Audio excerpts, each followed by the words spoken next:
Jio edu online class চ্যানেলে আমার সকল ছাত্রছাত্রীদের জানাই স্বাগত। আজকে আমি দশম শ্রেণীর কতগুলি গুরুত্বপূর্ণ এমসিকিউ তোমাদের প্রথম চ্যাপ্টার থেকে বহির্জাত প্রক্রিয়া ও তার দ্বারা সৃষ্ট ভূমিরূপ এই অংশে হিমবাহের ফলে গঠিত ভূমিরূপ অর্থাৎ হিমবাহের কাজ এবং তার দ্বারা সৃষ্ট ভূমিরূপগুলি যে অংশটুকু আছে সেখান থেকে আমি কয়েকটি গুরুত্বপূর্ণ প্রশ্ন তোমাদের তুলে ধরছি। প্রথম প্রশ্ন 1 নম্বরের, ঝুলন্ত উপত্যকায় নদী প্রবাহিত হলে গড়ে ওঠে কি আছে? জলপ্রপাত, পললশঙ্কু, মন্থকূপ, গিরিখাত। এর উত্তর হবে জলপ্রপাত। 2 নাম্বার, হিমালয়ের রূপকুণ্ড একটি কি? পিরামিড চূড়া, অ্যারেট, হিমদ্রোণী, ড্রামলিন। উত্তর হবে হিমদ্রোণী। এই উত্তরটা সঠিক উত্তর। পরের প্রশ্ন চলে আসি। 3 নাম্বার প্রশ্ন, পাদদেশীয় হিমবাহ বা হিমবাহের অগ্রভাগকে বলে? পাদদেশীয় যে হিমবাহ তার সামনের অংশটাকে কি বলা হয়? ক্রাক বলা হয়, রোষে মতানে বলা হয়, এস্কার বলা হয়, লোব বলা হয়। উত্তর হবে লোব। পরের প্রশ্ন 4 নাম্বার প্রশ্ন। 4 নাম্বার প্রশ্ন আছে, হিমবাহ সঞ্চিত বড় বড় শিলাখণ্ড। হিমবাহ সঞ্চিত বড় বড় শিলাখণ্ড যে সঞ্চয় করে সেটাকে কি বলা হয়? এস্কার বলা হয়, টিল বলা হয়, ইরাটিক বলা হয়, কেটেল নামে পরিচিত। এই 4টির মধ্যে কোনটি হবে? উত্তর হবে ইরাটিক। ঠিক আছে। পরের প্রশ্ন 5 নাম্বার, হিমরেখার উচ্চতা প্রভাবিত হয়। হিমরেখা উচ্চতা, হিমরেখা হিমরেখা অর্থাৎ উপরের অংশটা হিম এবং জল রূপে রূপান্তরিত হয়। এই যে মাঝখানে যে লাইনটা, এটা হচ্ছে হিমরেখা। এই হিমরেখাটাকে বলা হচ্ছে যে হিমরেখা উচ্চতা প্রভাবিত হয়। এই উচ্চতাটা কখনো উপরে আসে, কখনো আবার নিচে নেমে আসে। উপরের অংশটা বরফের পরিমাণ কখনো বেড়ে যায়, আবার কখনো বরফের পরিমাণ কমে যায়। কিসের জন্য? অক্ষাংশের দ্বারা, উচ্চতার দ্বারা, ঋতু পরিবর্তনের দ্বারা, সবকটি প্রযোজ্য। এখানে কি হবে? সবকটি প্রযোজ্য হবে।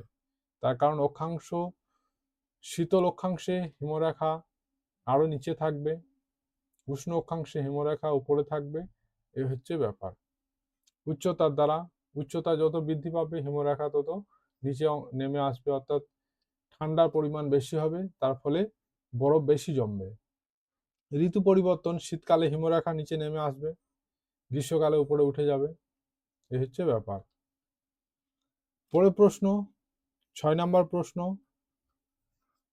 সমুদ্র উপকূল সংলগ্ন আংশিক জলপূর্ণ গিরিখাত বা নিমজ্জিত হিমবাহ উপত্যকাকে বলা হয়? সমুদ্র উপকূল সংলগ্ন আংশিক জলপূর্ণ গিরিখাত বা নিমজ্জিত হিমবাহ উপত্যকাকে বলা হয় ফিয়র্ড বলা হয়, হিমদ্রোণী বলা হয়, করি, ঝুলন্ত উপত্যকা। এখানে বলা হবে ফিয়র্ড। এই অনুরূপ প্রশ্ন একটা দেওয়া আছে দেখো নিচেতে। অনুরূপ প্রশ্ন অনেক সময় যদি পড়ে, উচ্চ অক্ষাংশীয় অঞ্চলে উপকূলে নিমজ্জিত হিমদ্রোণীকে কি বলে? এর উত্তর কিন্তু ফিয়র্ড হবে। ঠিক আছে। পরের প্রশ্ন 7 নাম্বার প্রশ্ন, হিমবাহের ক্ষয়কাজের ফলে গঠিত হয় কেটল, কেটল হ্রদ, এস্কার, রোষে মতানে। উত্তর কি হবে? রোষে মতানে।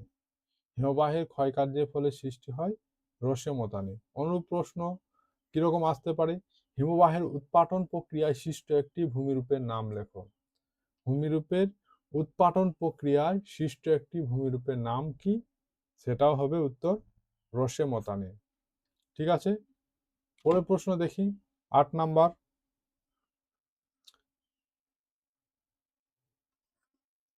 8 নাম্বার, শীতকালে হিমরেখার উচ্চতা কমে যায়, বেড়ে যায়, একই থাকে, দ্বিগুণ দ্বিগুণ হয়।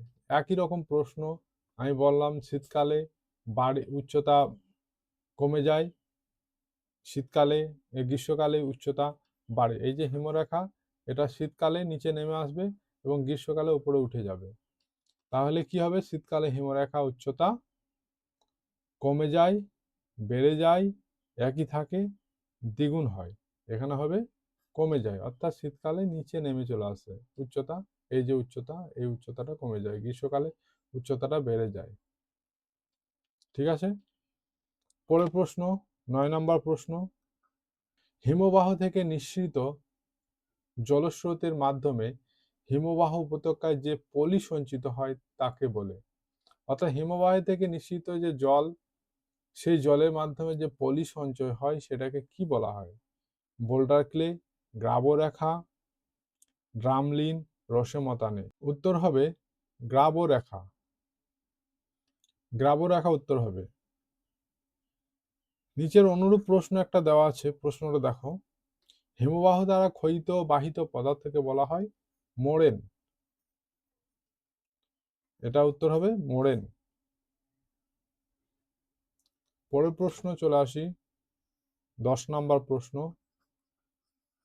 হিমবাহ সৃষ্ট হ্রদ, হিমবাহের দ্বারা সৃষ্ট হ্রদকে বলা হয় কড়ি হ্রদ, প্লায়া হ্রদ, অশ্বক্ষাকৃতি হ্রদ, উপহ্রদ।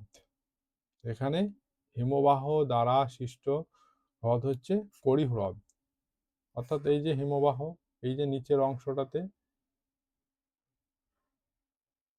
যে হ্রদটা তৈরি হচ্ছে সেটা হচ্ছে কড়ি হ্রদ। হিমবাহের অর্থাৎ পাহাড়ের নিচেতে যেটা হ্রদ তৈরি হচ্ছে সেটা হচ্ছে কড়ি হ্রদ।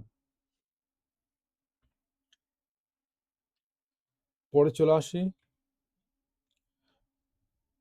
এটা হচ্ছে 11 নম্বর। কড়ি উপত্যকায় সৃষ্ট হ্রদকে বলে, কড়ি উপত্যকায় সৃষ্ট হ্রদকে বলা হয় সার্ক, বস, কুম, টার্ন। এই প্রশ্নগুলো একটু কঠিন আছে। উত্তর হবে টার্ন। উত্তর হলো টার্ন। পৃথিবীর দ্রুততম হিমবাহ, একদম সোজা প্রশ্ন, কোন রকম